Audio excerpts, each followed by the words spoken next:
Hello, beautiful souls. Today's episode is so good. And before we jump in, I have some exciting news to share. If you've ever wondered where you're blocking money, this is for you.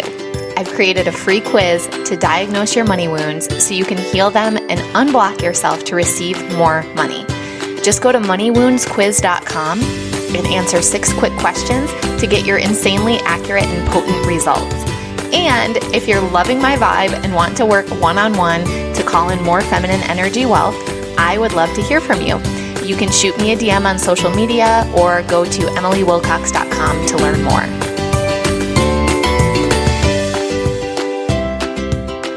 Hello. Welcome back to the M Makes Money show. I'm so happy to be here with you today. I have a great interview that I'm going to share. Just on a personal note, it's been a beautiful day. The sun is shining. I had Goddess Day. So on Wednesdays, I don't book work things. And so it's a great day for just personal appointments, self-care, and just leaning into whatever I desire. So today I went and got like some laser hair removal. I went and got an hour-long massage that was just freaking divine. And then got a chiropractic adjustment, and it felt so good to be out and about on a beautiful day and just taking care of this body who takes such good care of me. Okay, I want to tell you a little bit about today's guest. Her name is Radiance Thompson, and she's a spiritual mentor and Reiki practitioner. She helps entrepreneurs heal their mother and father wounds so that they can shine their light and confidently make decisions to uplevel their business. She's provided energy work and spiritual coaching to over 100 clients spanning 5 continents and has a degree in biological sciences from UCI, University of California, Irvine. She has such a cool methodology and modality in her business. So she combines this mother and father wound healing with gene keys and ancestral healing and energy work to help her clients own their gifts, be authentic, and cultivate like their own unique vibration. She is just such a cool person. I absolutely loved being in her energy. I loved the depth of conversation and all of the places that we went. So without further ado, here we go. Welcome back to the show. I'm so excited to be here with Radiance Thompson. Radiance, thank you so much for being here. Yes, thank you so much for having me, Emily. I was going to call you Wimily. I don't know what happened. Emily. I combined both of your names. I love it. Yeah, I feel like we've had this like sweet little online relationship, just kind of watching each other's work. And so I'm really excited to have you on the show and dive in deeper because I think you're doing some really interesting stuff with just like combining different healing modalities together. And I want to get to all parts of your journey and money and everything, but maybe we can just start there. Can you tell me a little bit about the healing work that you do? Yes. So you're correct in saying that I do combine multiple modalities. I feel like they all somehow intertwine within each other anyway. So it's like one thing leads to the next, leads to the next. And it's like always a full circle moment at some point when it comes to using all of these modalities. But that being said, I started my journey using Reiki because it really helped me with anxiety and depression and, building my self-worth and just finding that confidence to be in the spiritual space and to build a business. And then it started to evolve. I started to notice that Gene Keys was really starting to call my name. It just fell into my lap really because I had an human design session, I should say. And I found that I was a manifesting generator with emotional authority. And I was like, ooh, okay. So how can I use the scientific part of this and combine it with my spirituality practice and Reiki and things like that? And then I found the Gene Keys. And I just fell in love with it because it gave both a masculine and feminine perspective. And then it started to talk about, where certain shadow aspects or certain parts of our emotions could be held in our body. And I love that because I also went to school for biology. So then I combined Reiki with the Gene Keys. Now, how do those even come together?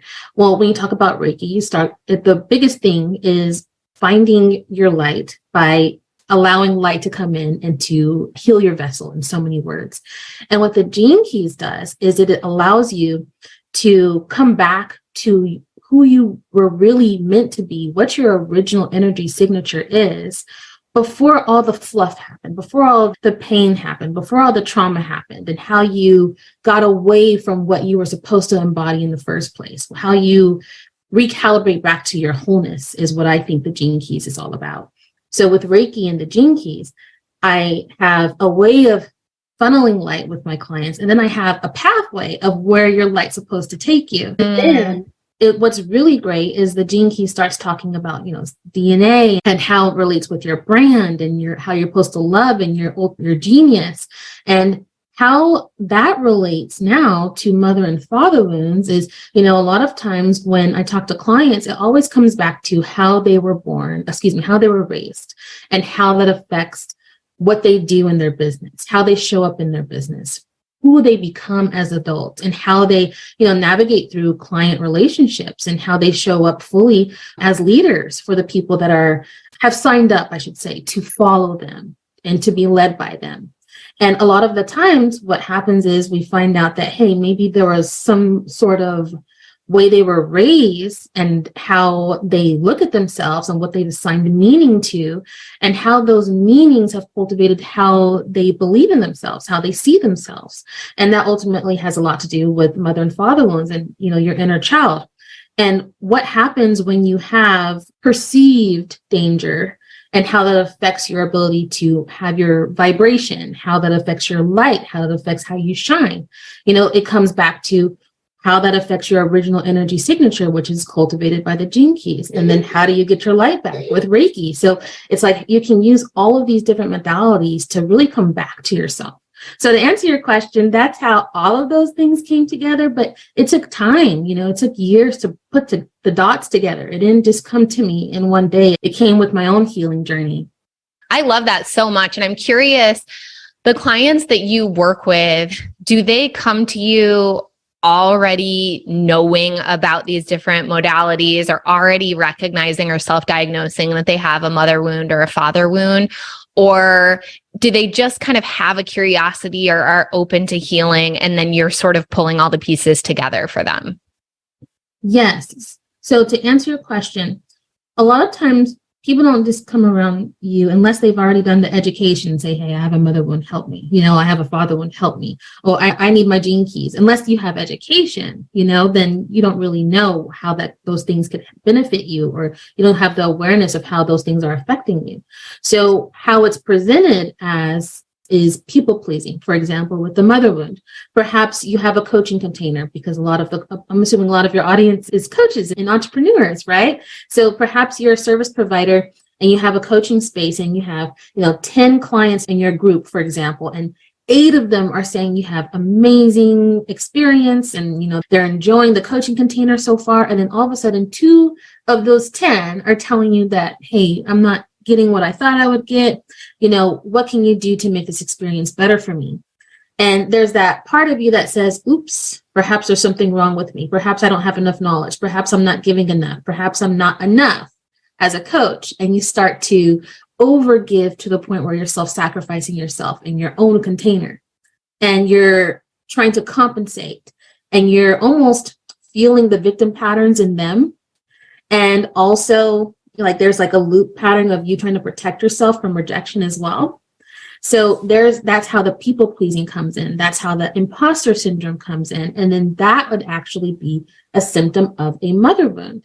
So it's not like that particular coach, or, that has happened with me as well. It's not like I'm saying at that moment, I didn't realize that it was me wanting to make sure that I had overgiven to compensate for not wanting to feel rejected. It was me feeling imposter syndrome. It was me feeling like, oh my gosh, there's something wrong with me. So that's how it would be recognized initially. And then we would dig a little deeper. Yeah, I'm glad you brought forward some of those tangible examples, because that's so much of what I see in my work as well, right? It's very rarely someone being like, oh, I have a sister wound, I have a mother wound, I have a father wound, I've got an inner child that is running the freaking show. Typically, we don't recognize those things in ourselves, and we're just drawn to a coach, or we're drawn to a healer, and we know that there's something there for us. And then they lead us so beautifully into that work. And Right. so I think for everyone listening, if you've never heard about these wounds before and you've never intentionally gone through inner child healing, we can safely assume you've got this stuff going on. Because even once you go through the healing, it's never just like a check the box, this is done forever. Right. We just get better at noticing the pattern and being like, oh, wait, hang on. My people pleasing is kicking up again. My imposter syndrome is kicking up. I'm really feeling this desire to like over deliver and to be the martyr. Hang on. Is that actually me and my sovereignty that's making those decisions? Right. Or is this a wounded inner child that like doesn't want mom to be mad and wants to make sure that everything's okay? Yes, especially when you just said that, like, is this my wounded inner child that doesn't want mom to be mad? I mean, but as children, what do we want to do? We want to make our parents proud. Yeah. Right. And that part of us, the inner child is often likened to the lower self. And it's like, okay, how can I protect myself from perceived danger of not being enough for my parents? Because that feeling of disappointment as a child is almost like you carry it as meaning something's wrong with you. And then how does that affect you again as an adult? Now that you're trying to lead other adults in whatever space that is. So I love that you said, that's my inner child. It's like you have to give that part of you the space and attention that it needed, that it didn't know it needed. Yeah. Yes. And the other thing that I will say, and maybe you can add on to this or deepen it, is that I would suspect, because I know this is true in my own coaching, and I think it's very true in your healing, which is people might come to you for one thing, but whenever we go deep and we do the inner child work, or even do like the gene keys work, where we're really getting back to like our true self and our true essence, the ripple effect is in every area of our lives. Like our romantic relationships improve, the ways we're able to show up and like mother our own children improve, the ways that we relate to self and how we feel about ourselves improve. Like this is not just I need to be better in my business. This is like my whole life gets to change. Right, right. And you're absolutely correct. I feel like Jim Rohn said this, and probably some other, gurus as well, but how you do one thing is how you do almost everything, right? You know, if you're not organized in one part of your life, notice how that one problem or one theme is repeated in a different area of your life as well. And I feel like that's really your soul's guidance, guiding you to be aware of what is holding you back from being that higher version of yourself and being in that higher vibration. So when you recognize those themes repeating, let's say in your love life and how you parent your children and how, maybe you're parenting yourself, how you're showing up in your business. And when you recognize that, that's your soul saying, hey, this is what's preventing you from elevating to that next level, and how you can show up in your fullness for your business, for your kids, for yourself as a woman, man, or non-binary, whatever it is that you are. And then when you are aware of it, then you raise your vibration to the solution of it. That's when you start embodying that higher level version of you that shows up as a, high impact leader, coach, entrepreneur, what have you. So it's super important that you recognize the themes, like, where is this repeating over and over again? How is this inviting me to go inward and solve it? Yes. Yeah. It's like when you notice the same thing and then you're like, wait, the common denominator is me. No, always. Yeah, always. Okay. So I want to shift gears a little bit and just talk about what your entrepreneurial journey has been like. Did you like imagine as a little girl that you would grow up and be doing healing work? So I always knew that there was something I needed to do. Like even as a child, I would have like spiritual experiences, but I didn't know how to categorize it. For example, I would have dreams of people I never met before, and then the next day I'd meet them. Or I had a dream about how my grandparent passed away. I told my mom, So I had a dream about how my mom passed away. And I told her how it happened. And then she said, that's the exact way your grandparent passed away. So I'd have experiences like that. Or I remember I was at an ex's house, and then I saw their uncle who had passed away the night before. I saw their spirit like passing through. And I told them about it. They're like, oh, you're just seeing stuff, So a lot of times when I had experiences that were extra, like paranormal, whatever you want to call it, I was always given the, oh, it's just a coincidence. Oh, it's just a this, it was just a that. Like they're always downplayed. But it wasn't until I had very bad anxiety, depression, and realized that, hey, this is affecting the kids. You know, I had a really bad breakup. And I was like, I need to change the way I operate in life. So that way this doesn't affect my daughters, or they at least have the tools to recognize when it is affecting them. So that's when I got on a healing journey. I saw on Facebook, Reiki will make you feel better, like literally something to that effect. And I just wanted to feel better. You know what I mean? Like I literally just wanted to feel better in my skin, better. Just, I wanted to love the life I lived, and I wasn't loving the life I was, you know? So went to Reiki, got one session, and I immediately felt a shift. And then after that, I was hooked. And then after that, a year of going consistently, you know, for once or twice a month, I was walking different, talking different. You know, I just became a different person. My vibration had risen, and people could notice too. It was like a transformation. And that's when I realized this is the work that I needed to be doing. Then when I got into Reiki, it was, like I said, that's where it started off. And then different modalities came into play. That's when I started to see traction in my business. So I knew that at one point in my life, I needed to be an entrepreneur. You know, I actually started off selling insurance, you know, and like, I just knew I had to do something other than working a 9 to 5. I do love what I do. I'm always in some sort of healing type of work. My last job was creating T cells for cancer patients. And then my current position is creating products for diabetics. So I'm always in some type of healing work, but I never knew I wanted to be a healer, but it was guided to me, you know, life guided me to it. And then now I'm, you know, fully embodying it. So to answer your question, I didn't know it, but my soul did. That's beautiful. And I think that's often the case for us, is that we're very led, you know, our higher self gives us the breadcrumb trail, and it's like one little thing and then the next and then the next. And then one day you're doing it. And of course, we naturally want to share the things that have made such a huge difference in our own lives. So it makes sense that as you're discovering these modalities and essentially becoming your own best testimonial, that then you're going to want to share those gifts and share those same tools and that same healing with others. Right. And, you know, I almost feel like, you know, when you go to school and you're that show and tell person, it's like, look at this new thing I got, you know, look at this new modality that I learned. Look at this. It's like, I feel like a kid in the candy store because there's always something new to learn. Yeah. How has your healing journey applied to your relationship with money?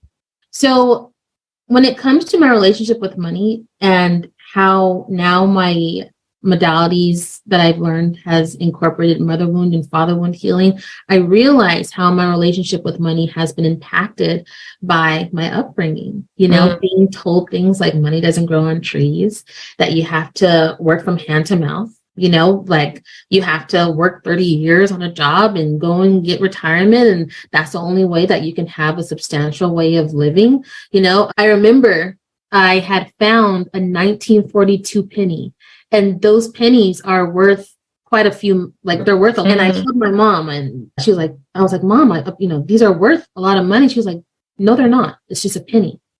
So not believing in the fact that there's something more other than what you can get out of working very hard is what I've been, you know, literally imprinted in my head over and over again, you know, and it's delayed my ability to make money as an entrepreneur, if I'm being 100% honest. Yeah. You know, I still have to work through beliefs of, for every hour that I work, that there's an energy exchange of money.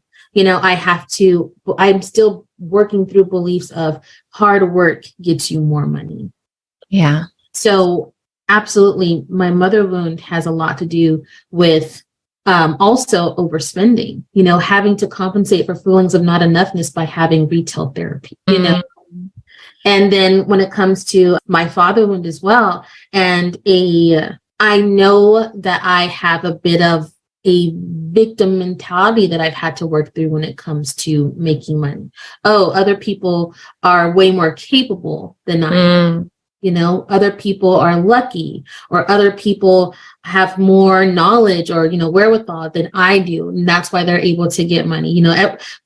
Other people have that magic pill or that secret code, that, secret sauce, whatever you want to call it. And that's why they're able to be 7, 8, 9-figure entrepreneurs. And I'm still trying to hit my first 10K month. You know what I mean? So those things have definitely affected my relationship with money. But then as I'm continuing to do the healing work, I'm like, okay, well, actually, money is the exchange of, goods and services. Money is exchange of energy. So as I continue to give my energy in a way that helps elevate someone else, then, there's nothing wrong with me elevating my prices. Yeah.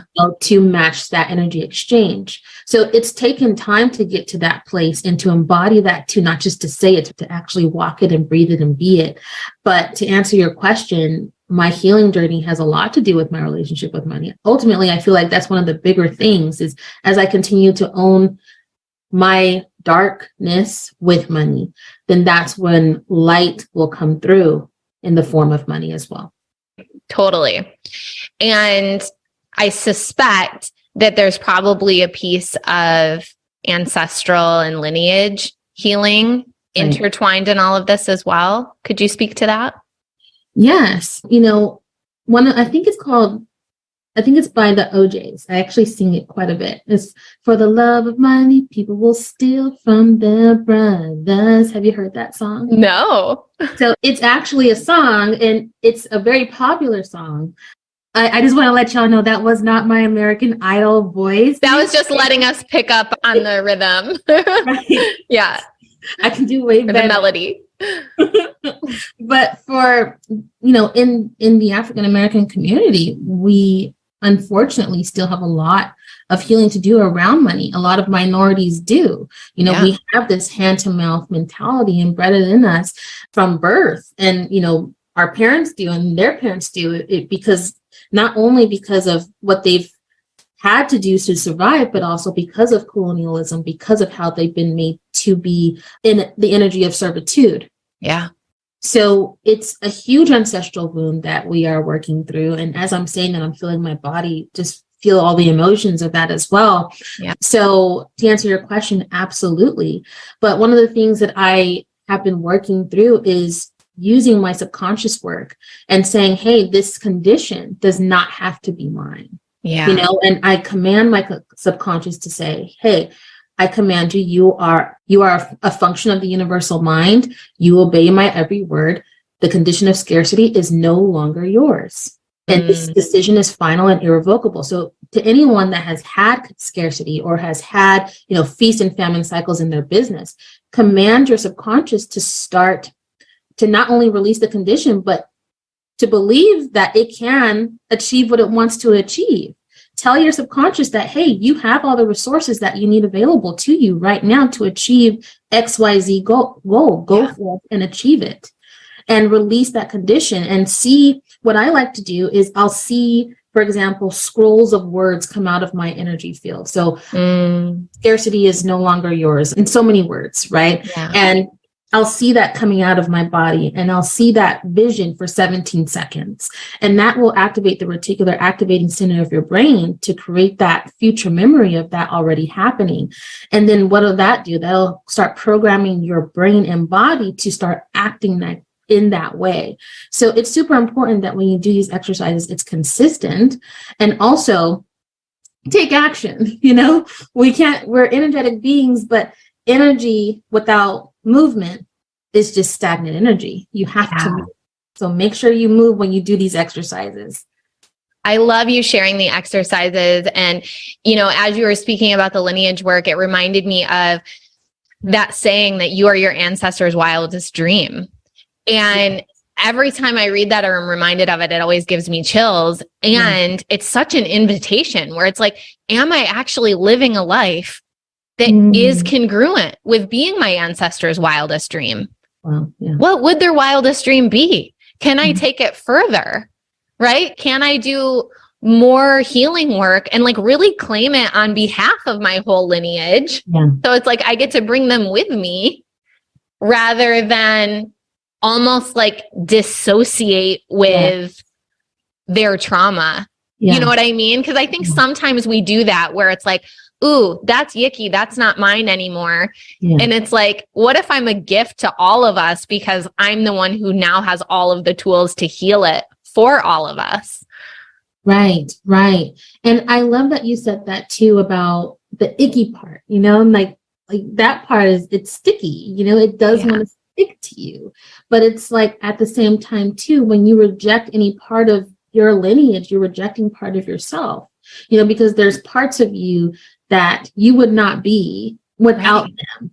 And you can't, just like you can't deny the light aspects, you can't deny the dark either. Because the more you accept the dark, the lighter the light becomes. So that's super important. So for people that may want to reject the icky parts, also know that you need to accept that part of you, because you don't want to reject the wholeness that is available to you when you accept both the light and the dark aspects of you.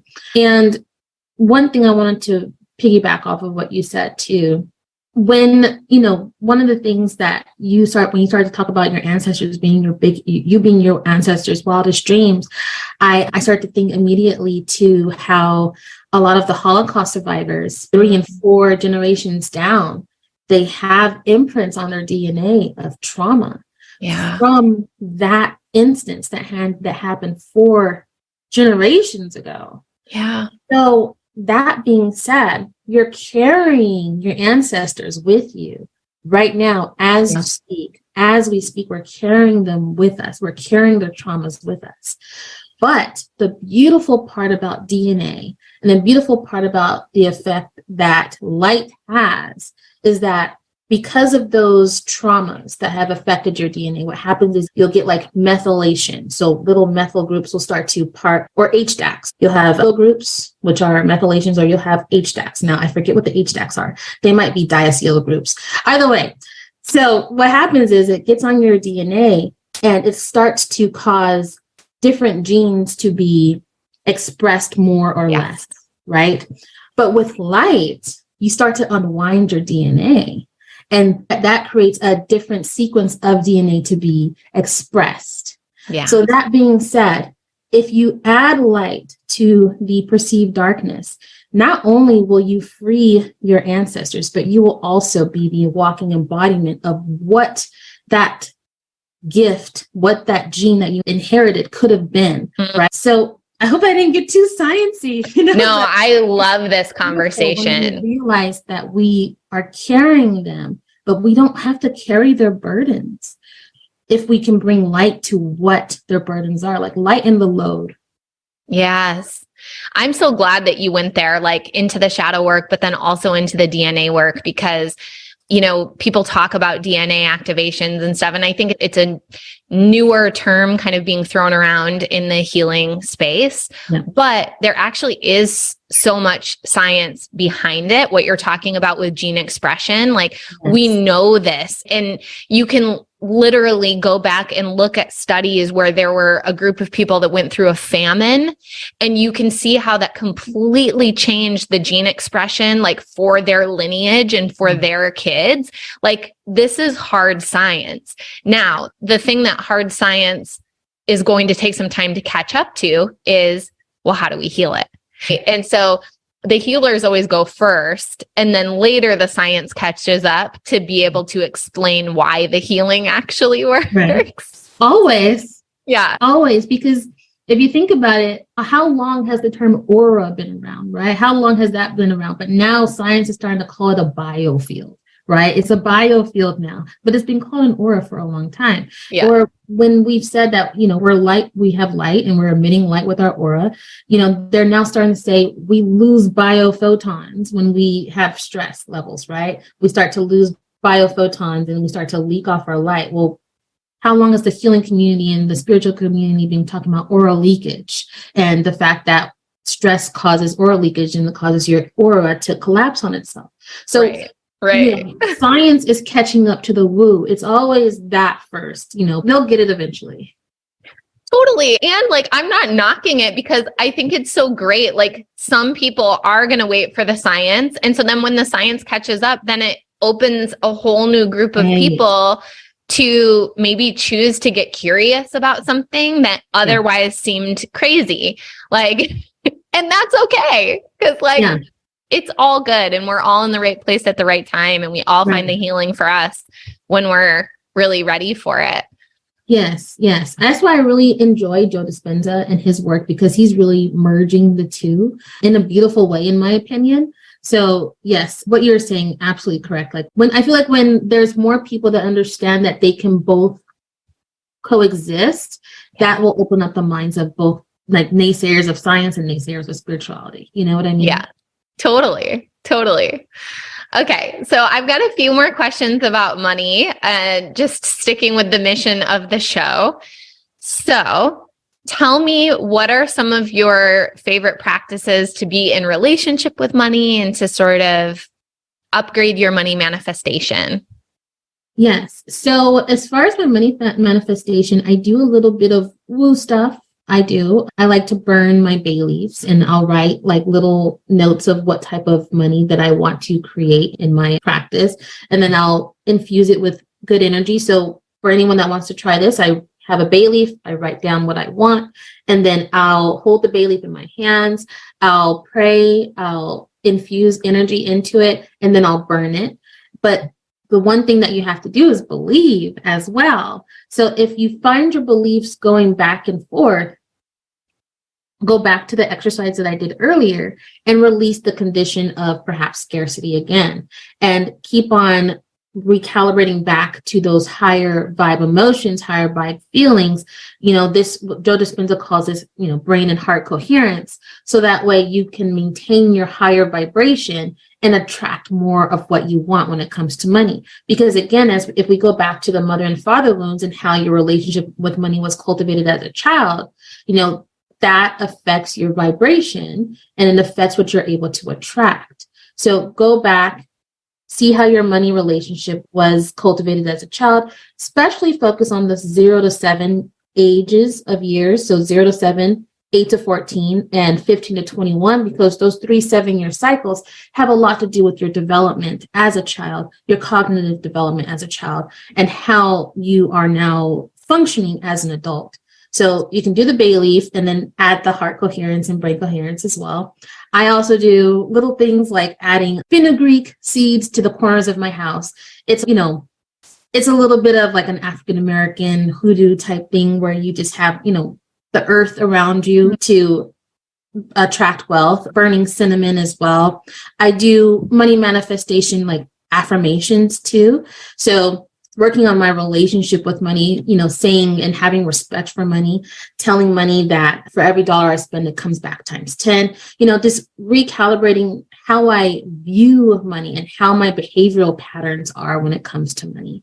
Because again, I know I have a people-pleasing mother wound and that wants to overspend. And I also know that because I wasn't given a way of committing to creating money on my own that was not in the 9 to 5 atmosphere, I do have fears of money.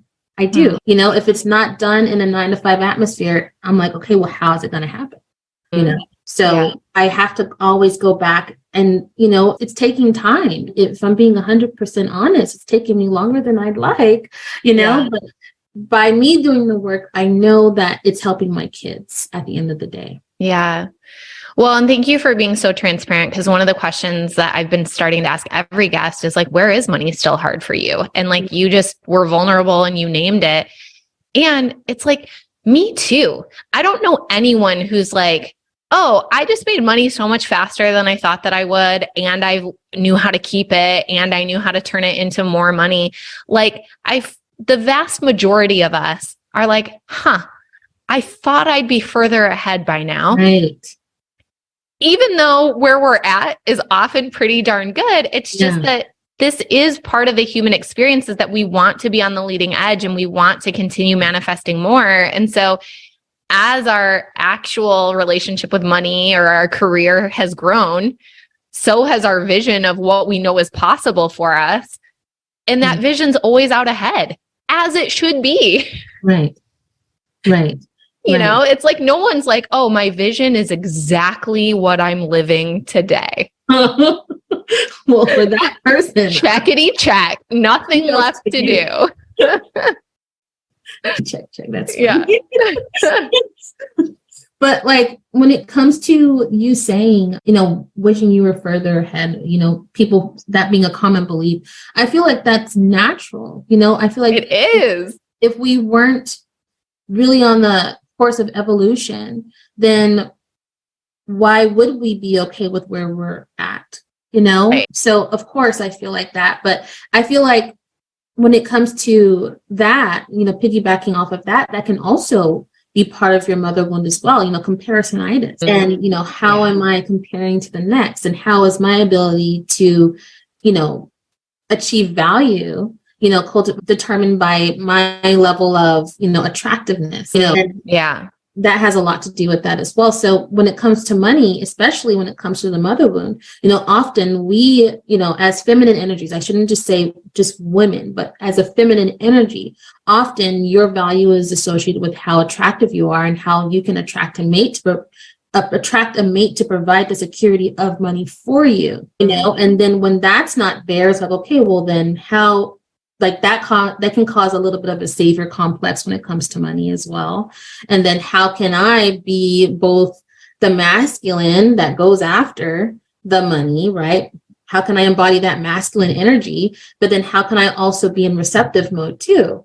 Yeah. So it's like you're teeter-tottering between both, you know, polarities within yourself when it comes to money.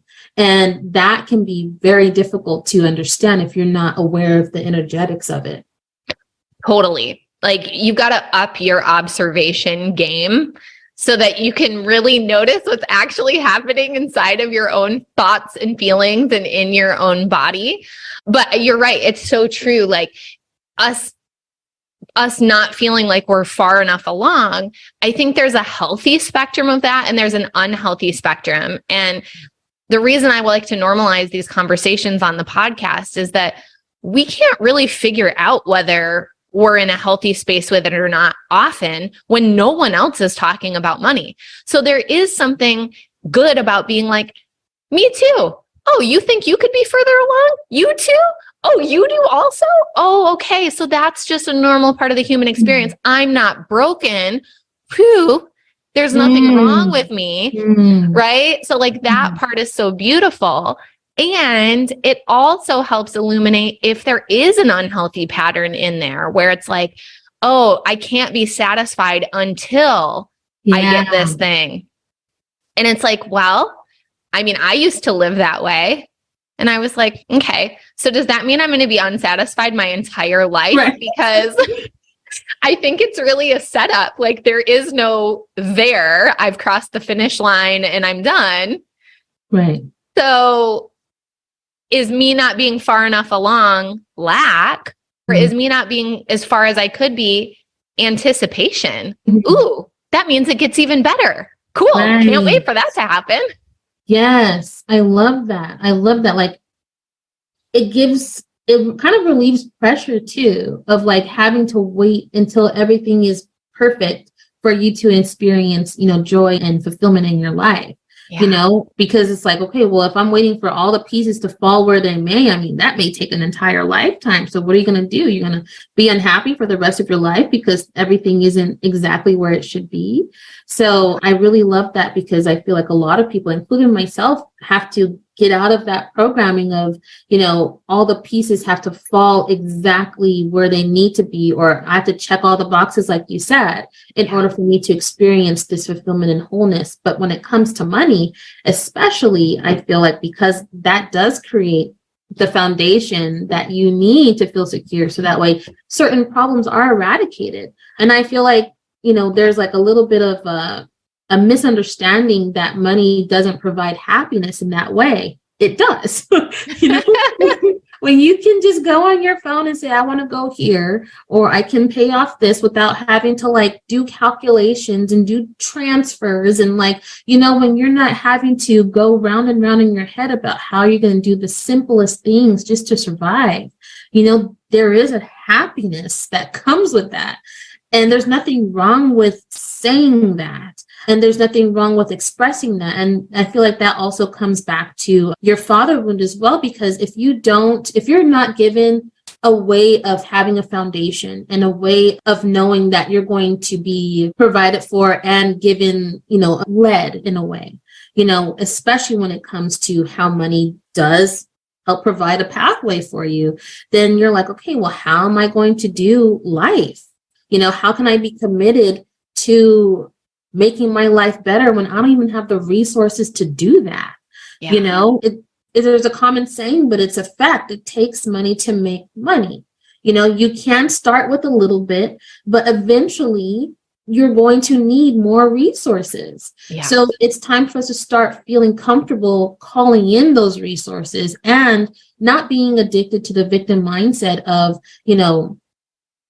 this is all happening to me. Nothing is going to happen good for me. And also another thing with the father wound as well is being able to trust. If you don't trust yourself along that journey to making more money, then it becomes that much more harder too. So trusting in the unknown, trusting in your abilities, and also being able to ask and delegate for help. Right? If you feel like you have to do everything by yourself, or if your value is associated with productivity, and productivity doesn't necessarily mean that you're actually moving the needle forward in your business. You could be going in circles, being productive, and nothing's actually happening. Right? So being aware of how you can be in these open loop patterns and what can you do to close that loop and actually make some momentum happen, and it is super important as well. Absolutely. Yeah. I mean, it's like, look, we can stay in these patterns if we want to, but it's like, is it really serving me to still be working out like childhood issues and mom and dad issues and ancestral trauma and whatever in my bank account? Like, do I want to keep doing that? Yes or no? No. It's like, actually, it would be great to like welcome in some safety and stability and some receiving and some relaxation in my bank account. And then that frees me up to be more in my sovereignty and thinking about more levels of healing and creativity and whatever. Because like you said, we got to be real. If there's no money, we're not feeling safe. We're feeling very destabilized. So it's like, does money buy absolute happiness? No. But does money give you basic security that allows you to then focus on things other than survival? Abso-freaking-lutely. Right. And it gives you the resources to experience things that do make you happy, Yeah, totally. Like being with your family and knowing that you have food in the refrigerator, basic necessities, those are great. But when you can do a little bit extra and not feel like you're pinching your wallet at the same time, that feels good. And those are moments of happiness. Absolutely. Yeah. It's like money is the gateway. So yes.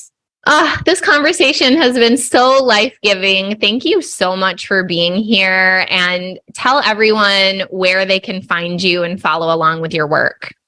Yes. So in the show notes, it's my Facebook group. So you can go ahead and join my Facebook group. It's a Heal to Uplevel group. And also my Instagram as well is featured. So go ahead and follow me. And if you would like to slip in my DMs and, ask me some questions about some of the exercises or how to work together, go ahead and do that. I am open to talking to anyone. Absolutely. Go connect with Radiance. Like, I can tell from this conversation, and I talk to a lot of people, that you are the real deal, that you know your shit, that you've done the work yourself, and that you're a very safe space to guide others through that healing. So thank you again for being here, and any final words of wisdom for our audience. Yes. And thank you so much for saying that, Emily. I really appreciated it. I get so nervous when I do some of these podcast interviews, and I feel so good, so. Oh, good. I really do. Yes. As far as words of wisdom to leave with you, my name is Radiance. And, my dad actually named me Radiance, and it is my real name because he said I look like a glowworm. Right. And, here I am, and been told, how can you live up to your name? How can you be radiance? And the only way that I have had the ability to feel like I'm finally living up to my name is by understanding my darkness. So I'm saying to you, to the audience, to whoever's listening, is to really start taking accountability, for all parts of yourself, not just the parts that you like, not just the parts that other people like, but the parts of you that are impulsive, that are, maybe deemed unfavorable, because those parts of you are absolutely necessary for you to cultivate the wholeness that you need, for the fullness that you need in your business, for your relationships, for you to become the best and highest version of yourself. Those inklings, the parts of you that you want to share, that you have those ideas in the shower, those ideas when you're in traffic and you're like, okay, that looks a little silly, but it made me feel good, share those parts, because there's someone that doesn't know that's a gift and that is hiding their gifts because they don't know it's a gift. So give yourself permission to share all of your light, all of your gifts, and watch what happens when you share each and every part of you, and how that changes the momentum for your business and for how you feel about yourself. So always remember, to heal, to uplevel your life, and to shine your light. Amazing. Radiance, thank you so much for being here. To everyone listening, thank you for tuning in, and we'll talk to you soon. All right. So if you haven't already, go follow Radiance. She's on Instagram at Radiance Thompson, and share with us your key takeaways. Mine were, number 1, don't be afraid of the shadow work. It sounds scary. It sounds like something we should avoid, but it's actually the place where there's so much potential for transformation. Number 2, inner child healing is amazing, and it will also help you in business. Number 3, it's okay to have a day job to give you safety and stability while you grow your passion business. Number 4, your energy speaks volumes, and it speaks louder than words. Before Radiance even said anything, I just felt such a beautiful energy being in her presence. And I knew that we were going to have such a wonderful connection and conversation. And that's really was from the energetic exchange that happened before the words. And number 5, follow your intuition. Your intuition will lead you so many incredible places and weave together just a more beautiful and magical life than you could ever imagine. So thank you so much for tuning in. Always appreciate you listening, sharing, subscribing, leaving reviews. Thank you so much, and I will talk to you soon. Thank you so much for tuning in to today's show. Before you go, I have something fun to share. Now, when you leave a review of the podcast on Apple, Spotify, or YouTube, take a quick screenshot and send it to hi@emilywilcox.com. You'll be entered into a drawing to win a free one-on-one boxer coaching day with me, and you help the show reach more new listeners. Such a win-win. I also invite you to follow me on Instagram at mmakesmoney, and to jump into my free Telegram community, The Money Club, which is linked in the show notes. Until next time, I'm sending you all the magic money vibes.